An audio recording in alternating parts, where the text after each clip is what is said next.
जय हिंद बच्चों।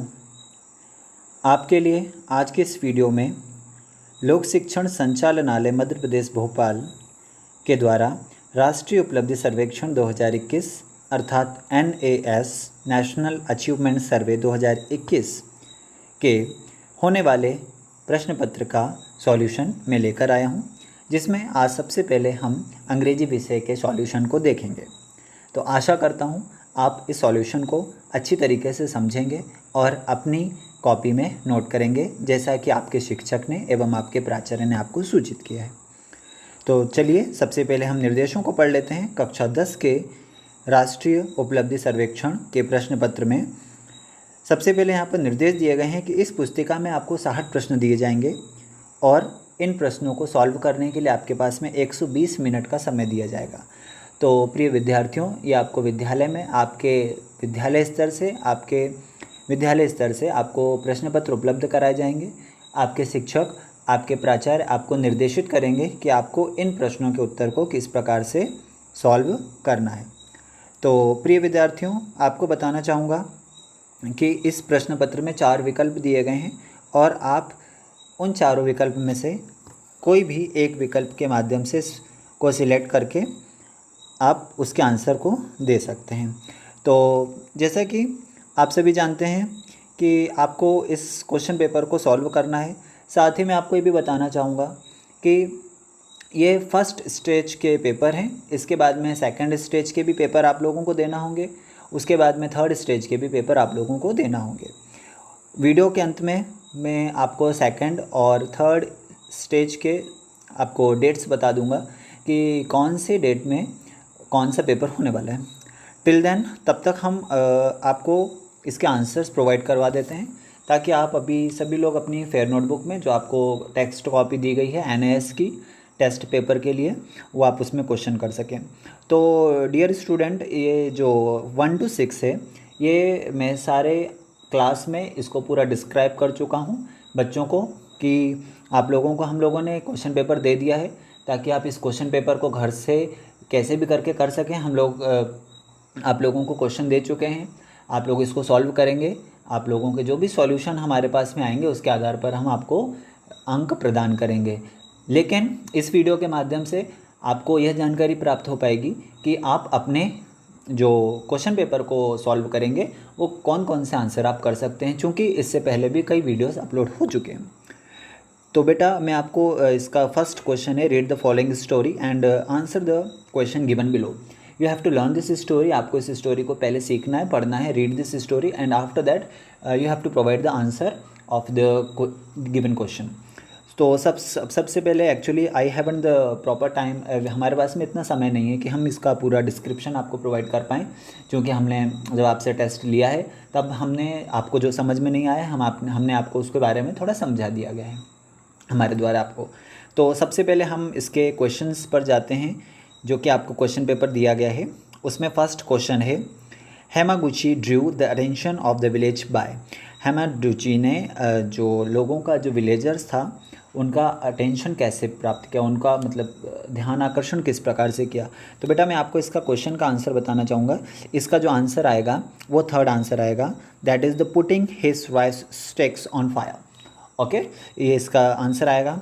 After that, पहले के आंसर के बाद में आप लोग जल्दी जल्दी नोट डाउन करेंगे। प्लस साथ में आपको ये भी बताना चाहूँगा, जब आप अपने टीचर के द्वारा दिए गए निर्देशों का पालन करेंगे तो सबसे पहले आप अपने क्वेश्चन पेपर में ही जस्ट उसका आंसर लिखेंगे। ठीक है। अब इसके बाद में जो सेकंड क्वेश्चन है which of the following traits does not describe Hamaguchi. Hamaguchi के बारे में कौन सा जो कथन है वो सत्य नहीं है। तो इसका जो करेक्ट आंसर आने वाला है, इसका जो करेक्ट आंसर आएगा वो सेकंड का फोर्थ है, confused and helpless. Okay, second का आंसर कौन सा है? फोर्थ वाला। आप लोग इसको क्वेश्चन को भी ले सकते हैं। क्वेश्चन चूंकि आपको लिखने के लिए कहा जाएगा तो आप क्वेश्चन को लिखेंगे। उसके बाद में बेटा जो थर्ड क्वेश्चन है, that is the expression when the village had revived implies that. Okay, तो इसका करेक्ट आंसर है, थर्ड का करेक्ट आंसर है फर्स्ट वाला। Which is the correct answer? First one is the right answer for this question. Actually we haven't the, मेरे पास में ज़्यादा समय नहीं है चूँकि मैं आपको इसके बारे में डिस्क्राइब कर सकूँ, तो मैं आपको सिर्फ करेक्ट आंसर बता रहा हूँ ताकि आप मैच कर लें कि आपने आपके आंसर्स में कौन कौन से आंसर दिए थे। तो थर्ड का करेक्ट आंसर फर्स्ट वाला। उसके बाद में जो फोर्थ क्वेश्चन है, the villagers expressed their gratitude to Hamaguchi by, उन्होंने अपना आभार किस तरीके से प्रकट किया। तो फोर्थ का जो करेक्ट आंसर आएगा बेटा वो सेकंड है, building a temple in his name, उन लोगों ने उसके नाम से एक टेम्पल बना दिया था, मंदिर का निर्माण किया था। After that the fifth question, the story teaches us to, fifth question है the story teaches us to, है जो स्टोरी है, जो कहानी हमें क्या दर्शाती है। तो करेक्ट आंसर है third one, the care for the other selflessly, बिना किसी की अपना स्वार्थ देखे हुए दूसरों की परवाह करना, उनकी चिंता करना, ये इसका करेक्ट आंसर आएगा। ठीक है। और उसके बाद में बेटा जो सिक्स्थ क्वेश्चन आ रहा है, सिक्स्थ क्वेश्चन को आप देखेंगे, what is the most suitable title for the story. आप क्वेश्चन का स्क्रीनशॉट लें, आपकी कॉपी में कंप्लीट करें, स्पेलिंग मिस्टेक नहीं होना चाहिए। इसी के जस्ट बाद में आपका जो सेकंड स्टेप होगा, हो सकता है कि आप लोगों को थोड़े स्ट्रिक्टनेस के साथ में वो पेपर लिया जाए। तो जो सिक्स्थ क्वेश्चन है उसका जो आंसर आएगा बेटा, वो हमारे पास में जो आंसर है वो आंसर है सिक्स्थ का थर्ड वाला, the rescue of the villager. Okay, the rescue of the villager will be the most suitable title for this story. Okay, then the next we have a different question by the question number 7 to question number 12। हमारे पास में प्रश्न क्रमांक 7 से लेकर प्रश्न क्रमांक 12 तक के लिए सॉल्व करने के लिए हमारे पास में एक पैराग्राफ हमको दिया गया है और उसमें लिखा है summer in India for the food lovers is synonymous with the mango season. जो मैंगो सीज़न आता है समर में, गर्मियों के मौसम में, वो एक जो फूड लवर होते हैं, फूड लवर का एक पर्याय होता है। इन our country each state boost the different varieties of mangoes. हमारी जो कंट्री है उसमें अलग अलग वैरायटी के, अलग अलग प्रजातियों के मैंगोस आते हैं। Actually I am not translating this one, so come on question number 7। जो इस पैराग्राफ को आप लोगों ने रीड किया होगा, उसको रीड करने के बाद में आपने कौन सा आंसर करेक्ट लगाया है तो आप उसको एक बार देख लेंगे।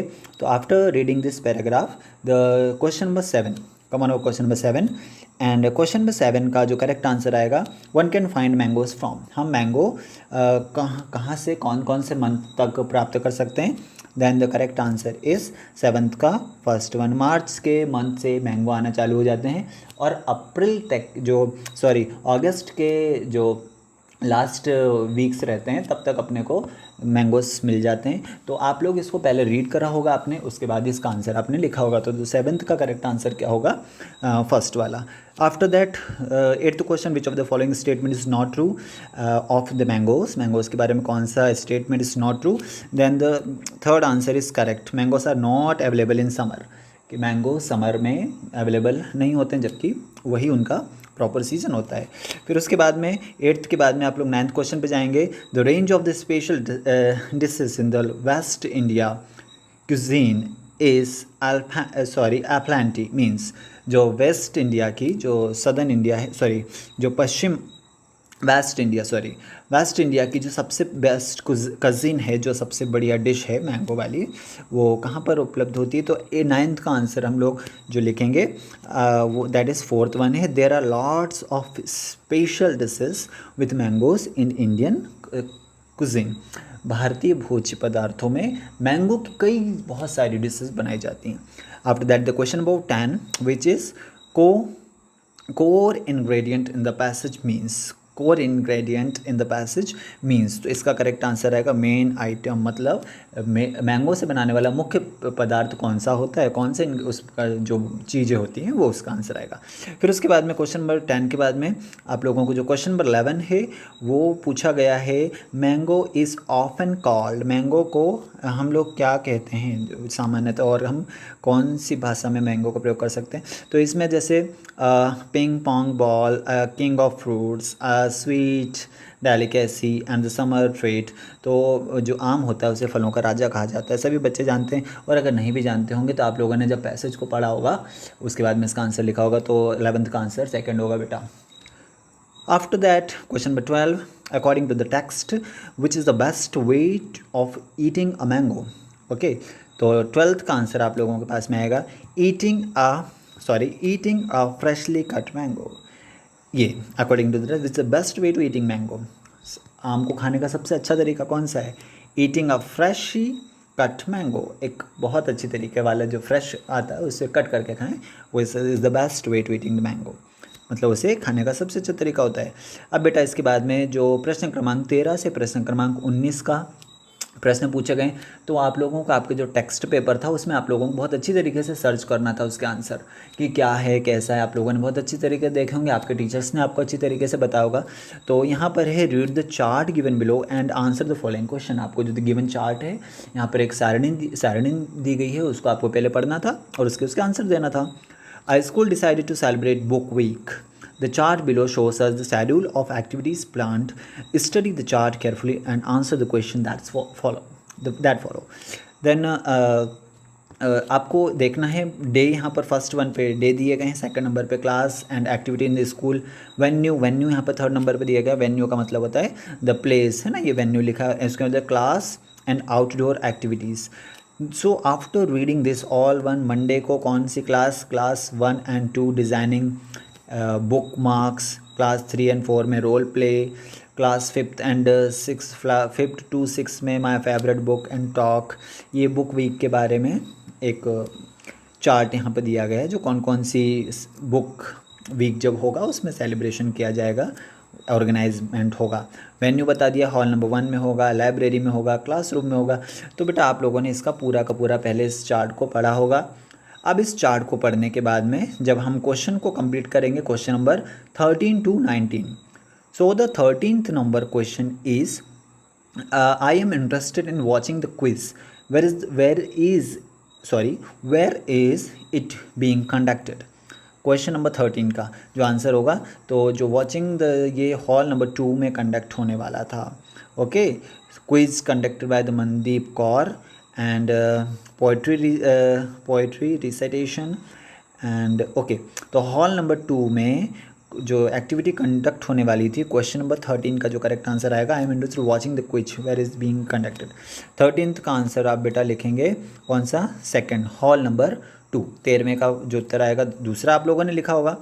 उसके बाद में फिर से आप एक बार चेक करेंगे आपकी जो कॉपी में आपने आंसर दिया होगा।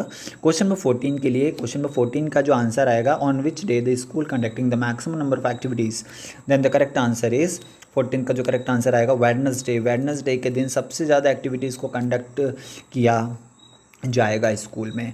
उसके बाद में 15th नंबर का जो क्वेश्चन है, 15th नंबर के क्वेश्चन में Mandeep Kaur will be conducting, Mandeep Kaur क्या कंडक्ट करेंगे। ओके, तो मनदीप कौर जो होंगे वो क्या कंडक्ट करेंगे, Mandeep Kaur will conduct the quiz show. Okay, quiz का जो प्रदर्शन वाला शो होगा उसे कंडक्ट करेंगे। After this one question number 16, हम क्वेश्चन नंबर 16 पे जाएंगे। क्वेश्चन नंबर 16 में which event will be conducted on Thursday को कौन सा इवेंट कंडक्ट किया जाएगा। थर्सडे का जो आप लोगों ने लिखा होगा वो event will be conducted on Thursday, will quiz, meet the author and visit to national book trust. Okay, ये इसका करेक्ट आंसर आएगा 16th का। उसके बाद में जो क्वेश्चन नंबर 17 है, on which day can the children meet Ruskin Bond. Okay, Ruskin Bond से कौन से दिन बच्चे मिलेंगे, मतलब किस दिन वो उनसे मिलेंगे। तो थर्सडे को बच्चे मिलेंगे, किस दिन मिलेंगे, थर्सडे को। तीसरा ऑप्शन करेक्ट आएगा। उसके बाद में प्रश्न क्रमांक 18 पे जाएंगे। प्रश्न क्रमांक 18 में which classes do go to see the jungle book and when, कौन कौन से क्लास जंगल बुक वाले बुक्स को देखने जाएंगे और कब जाएंगे। तो इसका जो करेक्ट आंसर है 18th का, वो है 4th, the class number 5, class number 6 on Tuesday, मंगलवार को वो लोग जाएंगे। उसके बाद में question number 19, the school has invited dash experts for the different events. Okay, तो कितने लोगों को बुलाया गया था अलग अलग प्रकार के इवेंट्स को कंप्लीट करने के लिए। तो 19th का जो आंसर है दैट इज़ फर्स्ट वन, उन लोगों ने 2 स्पेशल लोगों को बुलाया था। उसके बाद में क्वेश्चन नंबर 20 से 25 तक, 20 से लेकर 21 तक के लिए आपको एक पैराग्राफ पढ़ना है जो आप लोगों ने पढ़ लिया होगा, और उसी के साथ में आप लोगों का पैराग्राफ आपके शिक्षकों ने समझा दिया होगा, आपके teachers has taught you this one, but मैं फिर से इसको नहीं समझाऊंगा। उसमें भगत सिंह के बारे में लिखा है, उन्होंने किसके लिए कैसे काम किया, अपनी मातृभूमि के लिए अपने प्राणों का बलिदान दिया, उनके साथ में कौन कौन था, क्या रोल निभाया, है ना, ये पूरा आप लोग समझेंगे अच्छे से। भगत सिंह ने क्या कहा था, one sole purpose was to make the deep here. Okay, very good.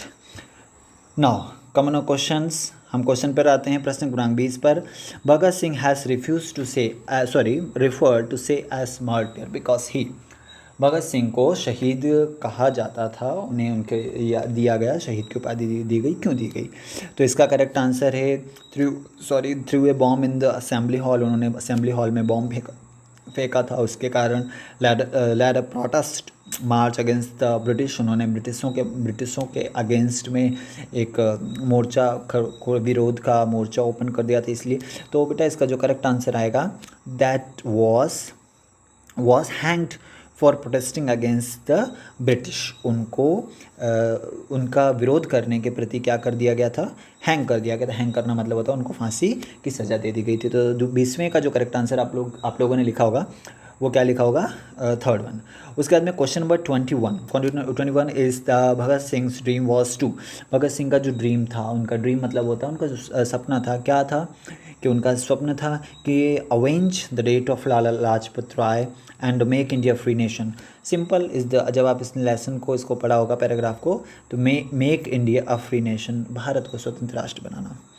Question number 20, Bhagat Singh brought hold blood soaked mud to, इसका आप लोग करेक्ट आंसर कौन सा लिखेंगे? फोर्थ वाला, remind him the British cruelty, उन्होंने मतलब क्यों किया था? उन्होंने remind him the British cruelty, उनकी जो क्रुएलिटी थी, उनकी जो कपटता थी, छल था, उनका जो क्रूअल मतलब निर्दयता थी, उसके लिए उन्होंने उन्हें ब्लड स्कूम्ड मड टू कहा गया है। उसके बाद में क्वेश्चन नंबर 23 का क्वेश्चन है यहाँ पर, Bhagat Singh threw a bomb in the assembly hall to, Bhagat Singh ने जो असेंबली हॉल थी वहाँ पे बॉम्ब क्यों फेंका था? तो इसका करेक्ट आंसर बेटा आप लोग लिखेंगे वॉर्न द ब्रिटिश गवर्नमेंट, मतलब होता है कि जो ब्रिटिश गवर्नमेंट थी उसको वार्न करने के लिए, उसको सचेत करने के लिए, सावधान करने के लिए।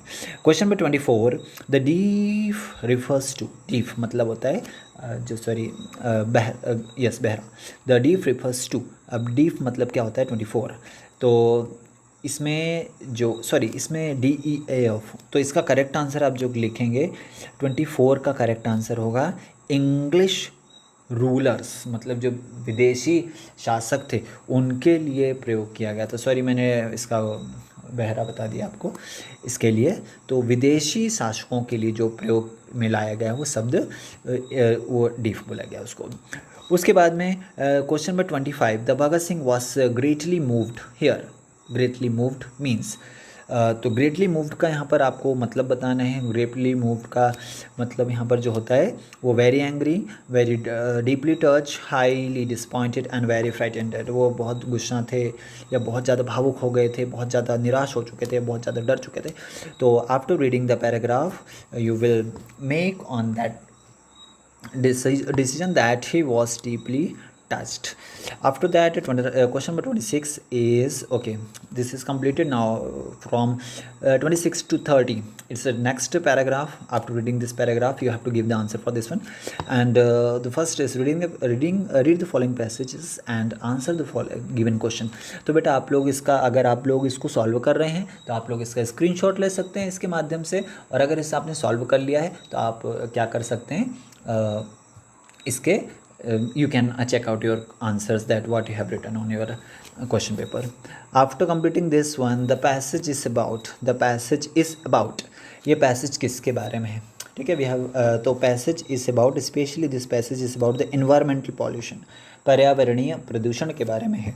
उसके बाद में question number 26, wheezing the sneezing are caused by, wheezing the sneezing are caused by, और जो ये sneeze होता है, sneeze means क्या होता है? 20 छींक, ओके, हाँ, तो ये किसके कारण होता है?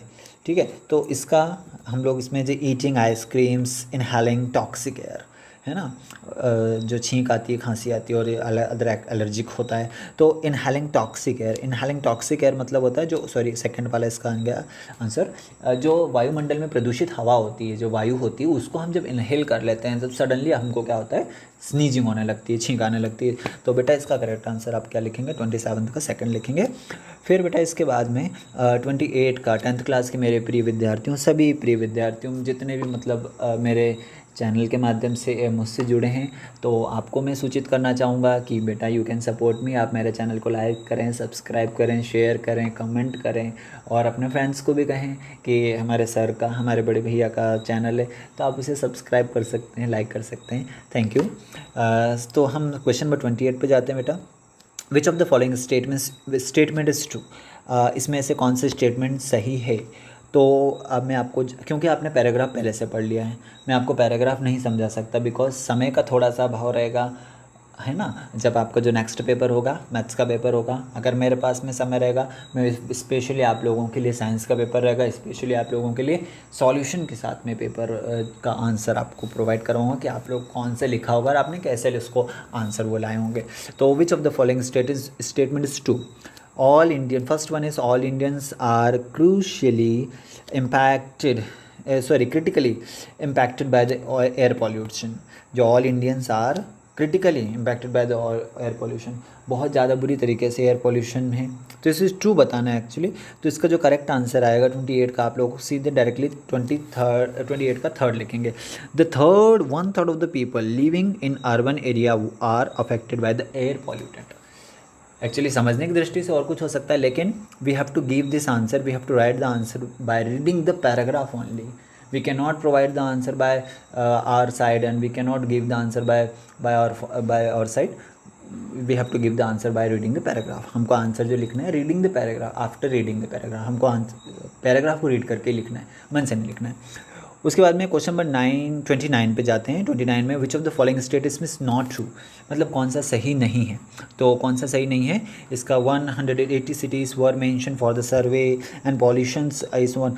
तो बेटा मैं इसको डायरेक्टली आपको आंसर बता रहा हूँ। 20 आपका जो करेक्ट आंसर आपने लिखा होगा वो कौन सा होगा, फोर्थ वाला। टेक आउट द स्क्रीनशॉट और आप इसका करेक्ट आंसर लिखेंगे। फिर उसके बाद में जो 30वें नंबर का प्रश्न है वह है the word exceed are used in the passage implies sometimes which is. Okay, तो इसका जो करेक्ट आंसर आएगा 30 का, that is first. Okay, first, more than. Okay, इसको नोट डाउन करेंगे, first one is the right answer. After that उसके बाद में question number 31 to 56 are correct option to fill in the blanks. Okay, so it is a grammar, highly grammar, बहुत अच्छी grammar है। बच्चों आप लोगों को इसकी बहुत ज़्यादा प्रैक्टिस करनी होगी अच्छे से समझने के लिए, क्योंकि आपकी जो नेक्स्ट क्लासेस होंगी, नेक्स्ट जो क्वेश्चन पेपर होगा सेकंड स्टेज का एंड थर्ड स्टेज का, उसके लिए भी इसी टाइप के क्वेश्चन आएंगे।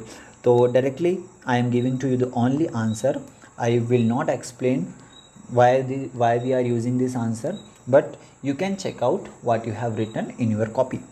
So first, by the time we reached the station she dashed for more than 2 hours. 31 is the correct answer is had been waiting.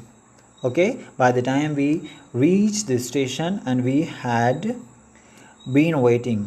Okay, been waiting, correct answer हो गया, had been waiting. उसके बाद में बेटा Vinita dash 50 invitations today, Vinita dash 50 invitations today, the right answer has posted. Okay, आज वो 50 invitation post कर चुकी है। फर्स्ट 32 का पहला आएगा। उसके बाद में जो आप लोगों ने लगा दिया होगा, उसके बाद में 33 the school play dash to be great success, the school play dash to be great success, then the right answer is the school play dash to be great success. Prove is proved and was proved, so proved.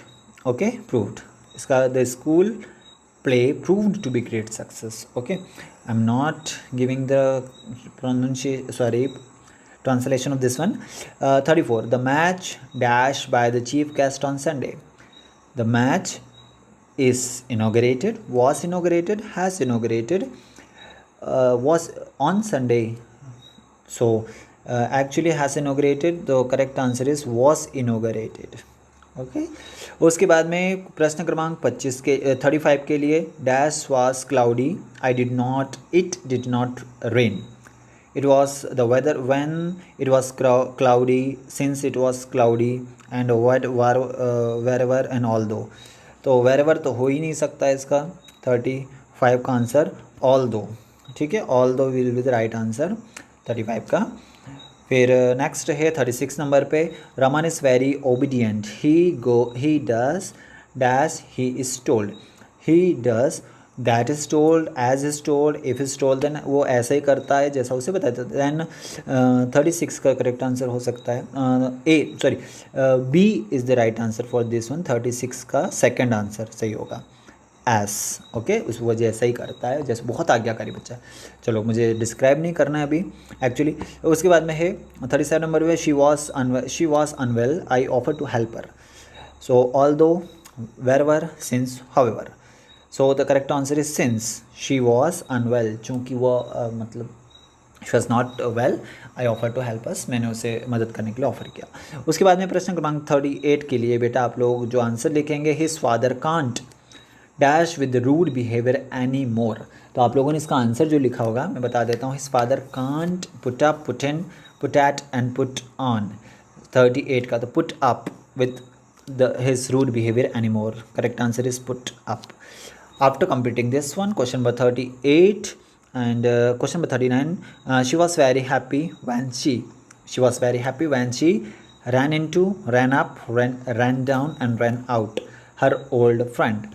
She was very happy when she ran into, ran up and ran into. Okay, तो इसका correct answer ran into her old friend. बेटा ये बहुत मतलब आप लोगों के हिसाब से काफ़ी टफ हो सकते हैं 10th क्लास के बच्चों के हिसाब से, क्योंकि इसमें ग्रामेटिकल पोर्शन है, थोड़ा सा समझना पड़ता है चीज़ों को, कौन सी चीज़ किस में, कौन से सेंटेंस में कौन से वर्डिंग यूज़ कर रहे हैं, वो थोड़ा आप लोग जब समझेंगे तो आपको उसका आंसर हम प्रोवाइड करेंगे। उसके बाद में question number 13, I have got used dash crowded buses, I have got used dash in crowded buses to travel, to traveling, for traveling. So the correct answer is to traveling. Okay, correct answer is to traveling. इसके बाद में जो आपका प्रश्न क्रमांक 41 है, question number 41, I saw a stranger dash my room, to enter, enter, entered and enters. 41 to enter, मैंने एक अपने रूम में एक स्ट्रेंजर को इंटर करते थे। स्ट्रेंजर मीन्स क्या होता है, स्ट्रेंजर मीन्स अजनबी, सॉरी अजनबी है ना। फिर उसके बाद में I was generous of him dash food with us. 42 we are talking about 42, question number 42 sorry to enter no, 41 का आप जरा एक बार देखेंगे, यहाँ पर 41 का आंसर फर्स्ट नहीं आएगा, 41 का आंसर सेकंड आएगा। I saw a stranger enter my room. Okay, you can write to enter also is correct, but the second answer is more correct than first. Now 42 का करेक्ट आंसर है to share. उसके बाद में 43 का correct answer है fourth one, could you please stop making so much noise. क्या आप बहुत ज़्यादा आवाज़ करना बंद करेंगे, कर सक आप। ओके, उसके बाद में 44 का thank you dash to my problem so passionately, thank you for listening या thank you to listen my problem. तो इसका करेक्ट आंसर अपना बनता है 44 का फर्स्ट वन, क्योंकि ये सेंटेंस ही ऐसा होता है, thank you for listening to my problem so passionately, मेरी समस्या को इतने धैर्यपूर्वक, धैर्यता के साथ में सुनने के लिए बहुत बहुत धन्यवाद।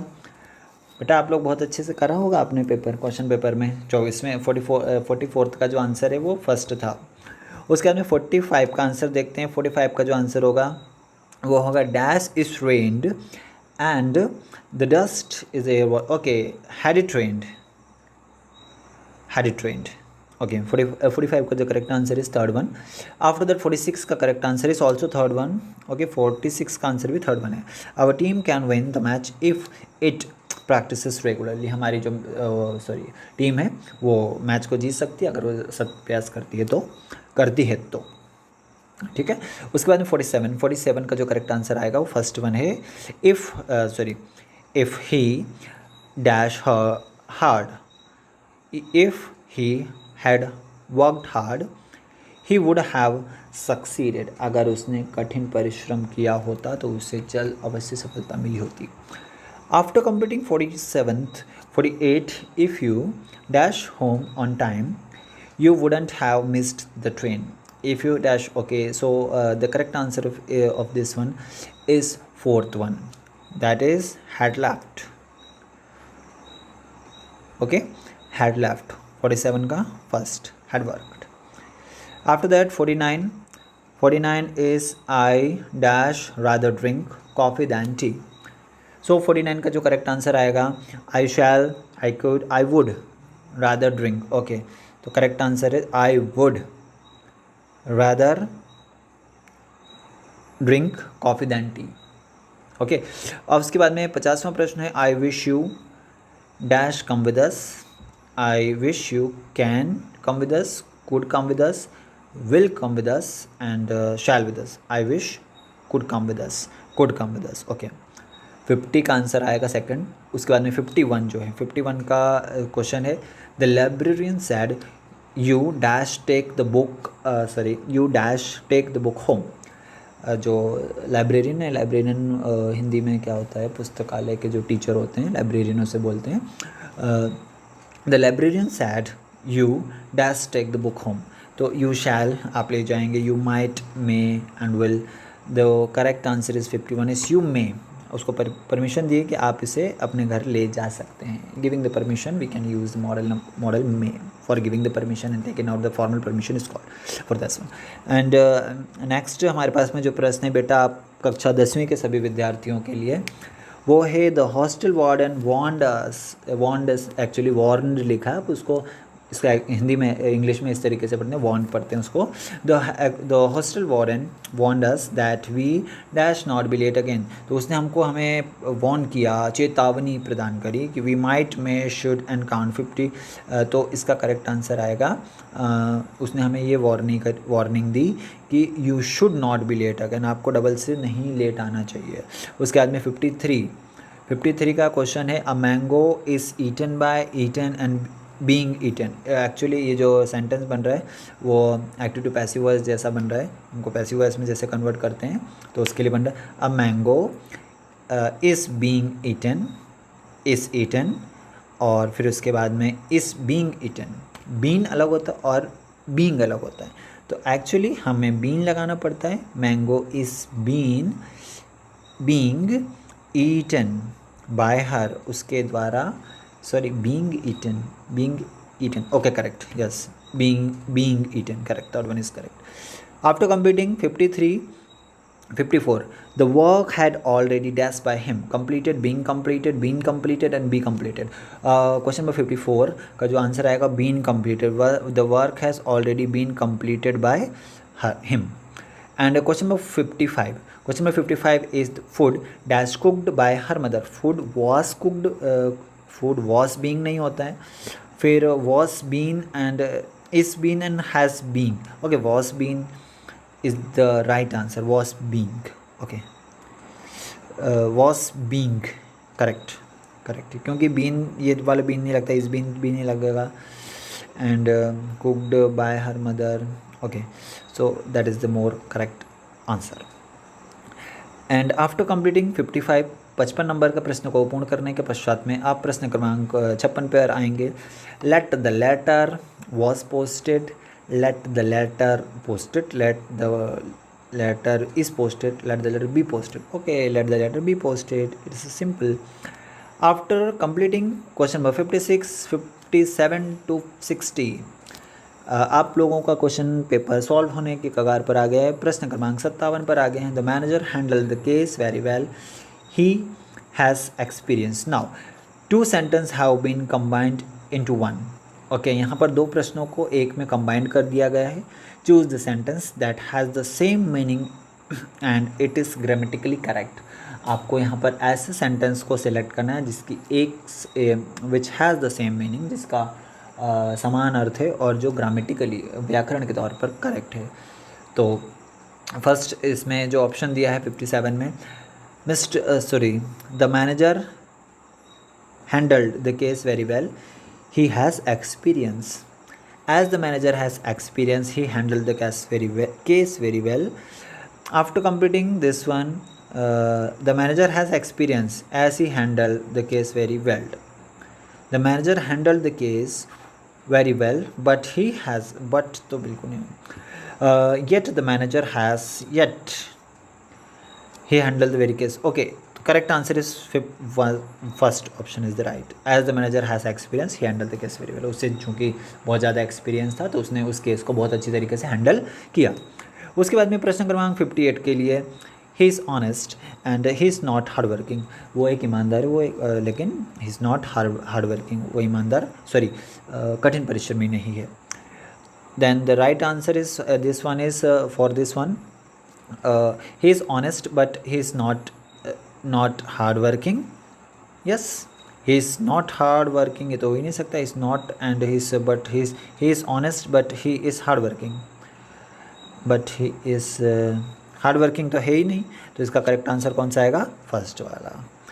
इसके बाद में बेटा आप लोग स्क्रीनशॉट ले लें, जल्दी जल्दी कंप्लीट कर लें। उसके बाद में जो आपका 59th का क्वेश्चन है, that is she had limited resources she gave a good education to her children. उसके पास में बहुत कम संसाधन थे, उसने अपने बच्चों को अच्छी शिक्षा दी। अब इसके बाद में जो इसका करेक्ट आंसर आएगा बेटा वो कौन सा आएगा? Through she had a good education she was gave limited resources to her children. उसके फिर उसके बाद में जो क्वेश्चन है, her children had a good education and she had limited resources yet she. Okay, तो करेक्ट आंसर इसका आएगा 59 का थर्ड वाला। She had limited resources yet she gave a good education to her children. उसके पास में बहुत कम संसाधन थे, उसके हालांकि उसने अपने बच्चों को अच्छी शिक्षा दी, फिर भी उसने अपने बच्चों को अच्छी शिक्षा दी। आफ्टर इसके बाद में तीसरा प्रश्न को कंप्लीट कर देने के बाद में तीसरा, फिर 59 के बाद में 60 नंबर का जो क्वेश्चन है, today is Sunday the shops are closed. आज रविवार है और सारी जो शॉप्स हैं, दुकानें, वो बंद हैं। तो आपको बताना है कौन सा इसमें सही है, ग्रामेटिकली करेक्ट और मीनिंग सेम है। जो ऊपर वाला सेंटेंस है, the shops are close therefore today is Sunday, no it is no, therefore तो हो ही नहीं सकता इसमें, देयर फॉर नॉट पॉसिबल। फिर उसके बाद में है the Sunday is close for all the shop, no, ये तो बिल्कुल ग्रामेटिकली गलत है। फिर उसके बाद में today is Sunday whereas the shops are close, no, whereas today is Sunday so the shops are close. Fourth answer is the right one. ठीक है, तो 59 का जो आंसर था वो थर्ड वन राइट है, और उसके बाद में जो 60 का जो करेक्ट आंसर है वो कौन सा है? फोर्थ वाला। तो बेटा आप लोगों का ये सॉल्यूशन आप लोग चेक कर सकते हैं, आप लोगों ने आपके क्वेश्चन पेपर में क्या लिखा है, क्योंकि आप लोगों ने अपने क्वेश्चन पेपर में तो लिख दिया है कि हमको क्या करना था, हमने कैसा कर दिया। You can check out by this one. आप अपने इस मेरे सॉल्यूशन के हिसाब से आप चेक कर सकते हैं। आपके टीचर आपको आंसर बताएंगे आपके किस बच्चे के कितने नंबर आए। साथ ही में बेटा आप लोगों को ये बता देता हूँ कि पहली बात, आप मेरे चैनल को सब्सक्राइब कर लें, लाइक करें, कमेंट करें, शेयर करें। अगर आपको अच्छा लगा हो, जो मेरे द्वारा आपकी एक छोटी सी हेल्प करी गई थी आपको क्वेश्चन आंसर को फाइंड आउट करने के लिए, जो आप लोग पहले एग्ज़ाम दे चुके हैं, जो आप लोगों की आज 11 तारीख को करवाई गई होगी, और आने वाले समय में आपको आपके शिक्षकों के द्वारा, आपके टीचर्स, प्रिंसिपल सर्स के द्वारा निर्देशित किया जाएगा। साथ ही में आपको बेटा ये बता देता हूँ कि जो आपकी जो सेकंड स्टेज की जो इसकी एग्ज़ाम होगी, सेकंड एग्ज़ाम होगी, और इसकी जो थर्ड एग्ज़ाम होगी of the subject wise, okay, तो उसके बारे में कुछ आपको थोड़ा सा डिस्क्राइब कर देता हूँ। सबसे पहले जो आपका इसका जो सेकंड एग्ज़ाम होगी, है ना, सेकंड एग्ज़ाम, ये तो आपकी फ़र्स्ट एग्ज़ाम है। इसके बाद में जो सेकंड एग्ज़ाम होगी उसके बारे में आपको डिस्क्राइब कर रहा हूँ, और थर्ड एग्ज़ाम के बारे में इसको मैं डिस्क्राइब कर देता हूँ। ये फर्स्ट स्टेज, सेकंड स्टेज और थर्ड स्टेज। तो यहाँ पे मैं सब्जेक्ट प्रोवाइड कर देता हूँ। इंग्लिश की एग्ज़ाम कब होगी, उसके बाद में चूँकि ये सितंबर चल रहा है, उसके बाद में जो आपकी हिंदी की एग्ज़ाम होगी सेकंड स्टेज की, वो देख लेंगे आप। उसके बाद में जो आपकी साइंस की एग्ज़ाम होगी, SCIENCE साइंस की, फिर उसके बाद में मैथमेटिक्स की, और उसके बाद में सोशल साइंस की एग्ज़ाम कब होगी। तो बेटा आपको बता देता हूँ मैं कि जो आपकी सेकंड एग्ज़ाम होगी इसकी, इंग्लिश की जो सेकंड एग्ज़ाम होगी वो 6 दिसंबर को होगी, 6 दिसंबर को, 6-10 को होगी। हिंदी की आपकी एग्ज़ाम दिसंबर नहीं, अक्टूबर को होगी, sorry, by mistake I have written this one. 6 अक्टूबर को, 6 अक्टूबर को होगी।